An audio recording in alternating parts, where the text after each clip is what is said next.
Marcus is 31 years old. He's a graphic designer in Portland.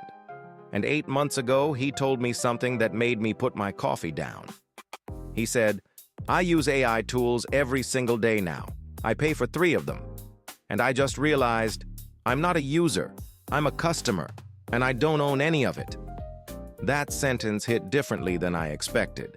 Because Marcus didn't say it with anger, he said it with the quiet, deflated tone of someone who just figured out which side of the table they've been sitting on their whole life. Here's the thing. Most conversations about AI and money are about jobs. Will AI take your job? Will it change your industry? That's the question everyone's fighting over. But that's not the real question. The real question is, who's collecting the money every time someone like Marcus opens one of those apps?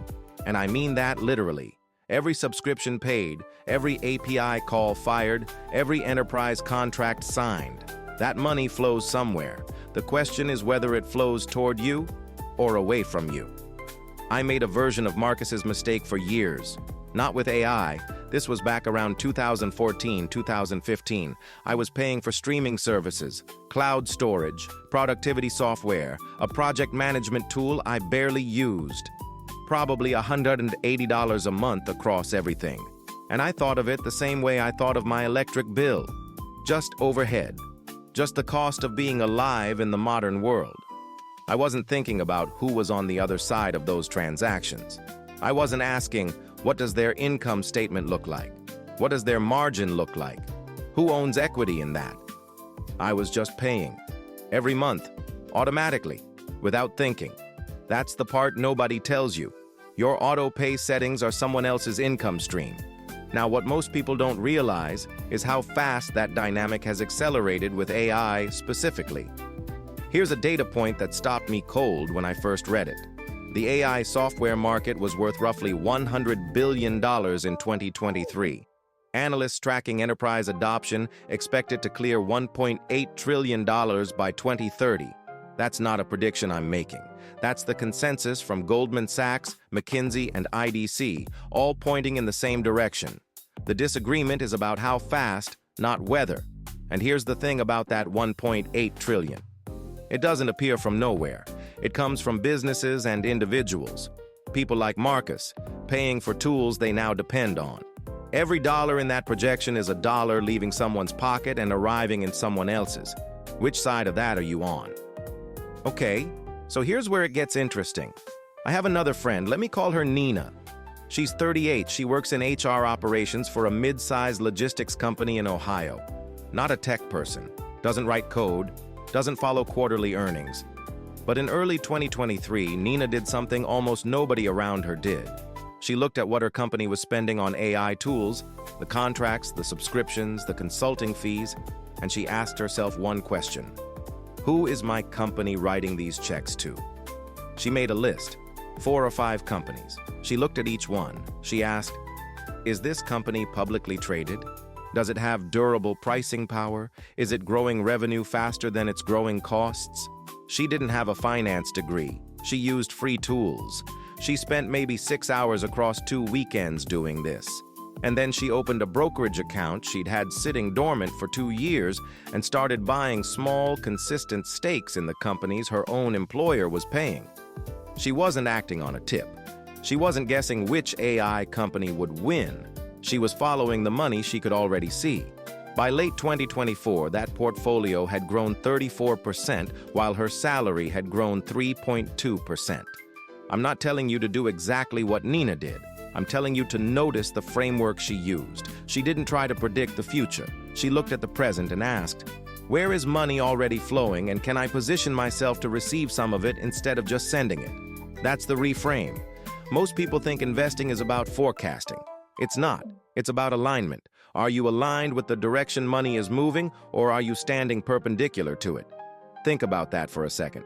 Every AI tool you pay for is a revenue event. Every business paying for enterprise AI licenses is a revenue event. Every hospital, law firm, school district, and government agency that signs an AI contract is a revenue event. The cumulative value of those events is already enormous, and it's compounding. The companies capturing that revenue are growing gross margins above 70% in some cases. That means for every dollar that comes in, 70 cents or more is profit before they even pay their engineers. That kind of margin is rare. That's what makes them attract capital. That's what makes equity in those businesses worth owning. Now, if you're sitting there thinking, I can't afford to invest right now, I get it. I really do. I said the same thing for 6 years while spending $340 a month on subscriptions, dining out 3 times a week, and telling myself I'd start investing when things stabilized. Things never stabilized. They don't. That's the trap. Here's what I'd actually suggest, and this is concrete, not vague, not invest more. Write down every recurring digital payment you make this month, every subscription, every app, every platform. Add them up. I'd guess you're somewhere between $150 and $400 a month. Most people I've talked to about this go quiet when they see the number. Now pick one. Just one of those payments. Find out if that company is publicly traded. If it is, take half of 1 month's subscription cost and buy a fractional share. That's it. You are now in the smallest possible way on both sides of the transaction. You're still a customer, but you're also an owner. That psychological shift, from pure customer to part owner, changes how you see everything. You start reading earnings reports differently. You start caring about margins. You start thinking like someone who has skin in the game, not just a bill to pay. And you do that again next month, and the month after. Over time, the ownership side of your life starts to grow. Not overnight, not dramatically at first, but the direction changes. And direction is everything. Look, this is specifically for you. If you're someone who uses technology every day, feels like the economy is accelerating past you, and keeps waiting for the right moment to start building something on your own behalf. The AI economy is not waiting for you to be ready. The ownership clock started years ago, and it's running fast. You don't need to predict which AI company wins. You need to understand that someone is going to win, probably several companies across several layers of the stack, and that the people holding equity in those companies will accumulate wealth while the people only paying subscriptions will accumulate nothing but convenience. Convenience is nice. Ownership is freedom. Marcus called me again about 3 weeks after that first conversation. He'd done what Nina did, made his list, looked at the companies, opened his dormant brokerage account. He said, "It feels weird, like I'm rooting for the bill to go up." I told him, that's exactly the right feeling. That's what it feels like when you switch sides. Tonight, before you close this app, open your banking app. Find one recurring subscription, anyone, and look up that company's ticker symbol. That's step 1. That's the whole move. You're not committing to anything. You're just looking. Because the investors who built wealth in the internet era didn't need a crystal ball.